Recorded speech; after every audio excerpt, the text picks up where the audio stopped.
Okay, so picture this. An old abandoned mansion sitting on top of a hill overlooking a small town.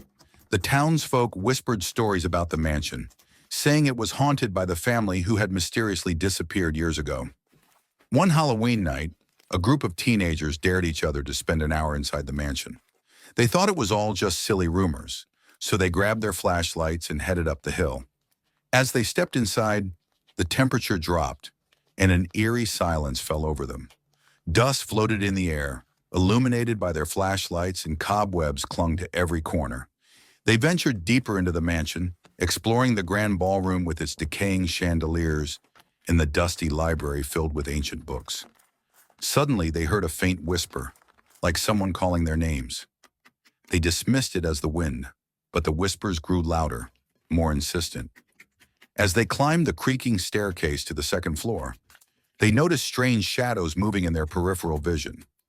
One of the teens swore they saw a figure standing at the end of the hallway, but when they turned to look, it was gone. They decided to gather in one of the bedrooms, trying to convince themselves that they were just spooked by the atmosphere. But then the door slammed shut and the room went pitch black.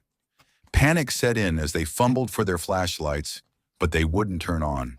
A cold breeze swept through the room, and they heard the distinct sound of children laughing. The laughter grew louder and closer, swirling around them in the darkness. They huddled together, terrified, as they felt unseen hands tugging at their clothes and hair. Suddenly, the lights flickered back on, revealing the room exactly as it was before. But the laughter lingered in the air. They scrambled to the door, but it was locked. They rattled the handle and pounded on the door, but it wouldn't budge.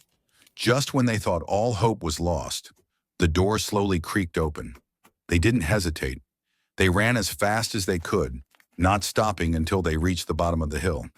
They never spoke about what happened that night, each of them haunted by their own memories of the mansion. Some say that on every Halloween night, you can still hear the faint laughter of children echoing from the abandoned mansion on the hill.